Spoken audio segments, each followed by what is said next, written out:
بسم اللہ الرحمن الرحیم۔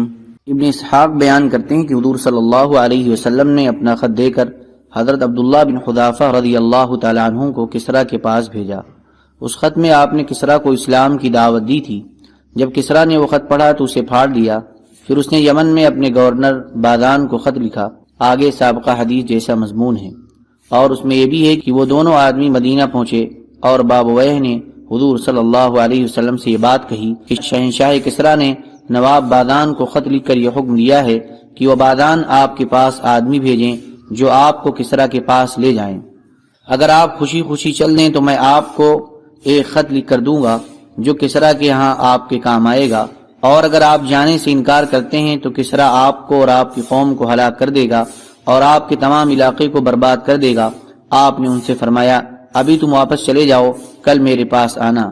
آگے سابقہ حدیث جیسا مضمون ہے۔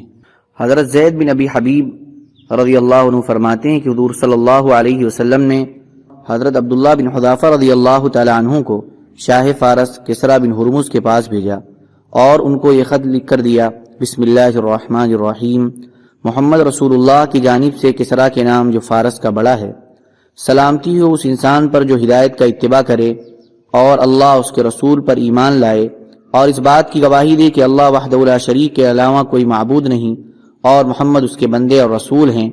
میں تمہیں اللہ کی طرف دعوت دیتا ہوں کیونکہ میں دنیا کے تمام انسانوں کی طرف بھیجا ہوا اللہ کا رسول ہوں، تاکہ میں ہر زندہ کو اللہ سے ڈراؤں اور حجت کافروں پر ثابت ہو جائے۔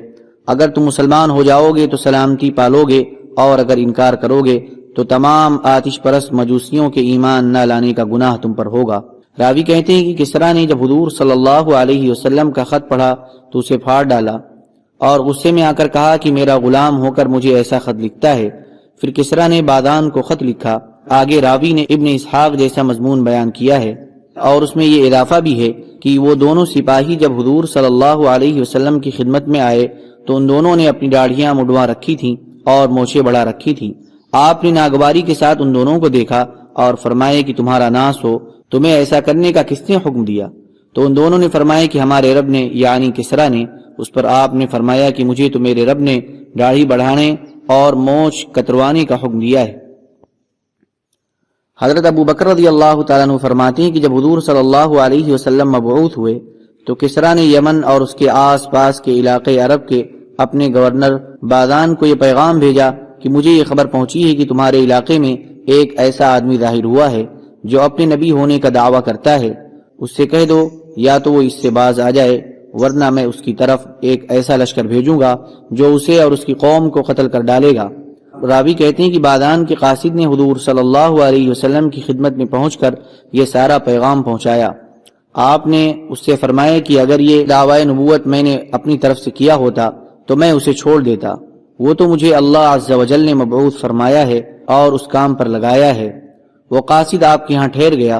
حضور صلی اللہ علیہ وسلم نے اس سے فرمایا کہ میرے رب نے کسریٰ کو قتل کر دیا اور آج کے بعد کسی کا لقب کسریٰ نہ ہوگا، اور قیصر کو قتل کر دیا اور آج کے بعد کسی کا لقب قیصر نہ ہوگا۔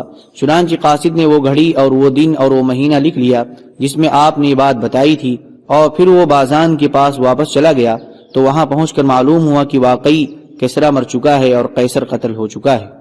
حضرت دحیہ کلبی رضی اللہ تعالیٰ عنہ فرماتے ہیں کہ مجھے حضور صلی اللہ علیہ وسلم نے خط دے کر قیصر کے پاس بھیجا۔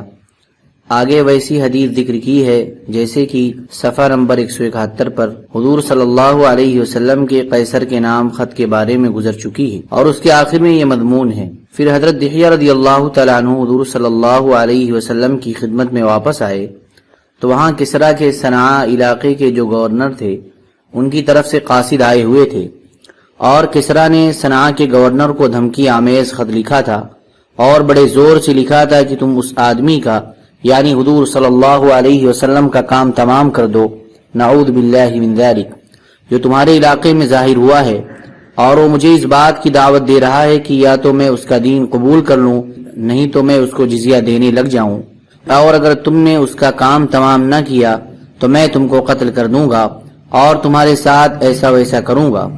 چنانچہ صنعاء کے گورنر نے حضور صلی اللہ علیہ وسلم کے پاس 25 آدمی بھیجے جن کو حضرت دحیہ نے حضور صلی اللہ علیہ وسلم کے پاس موجود پایا۔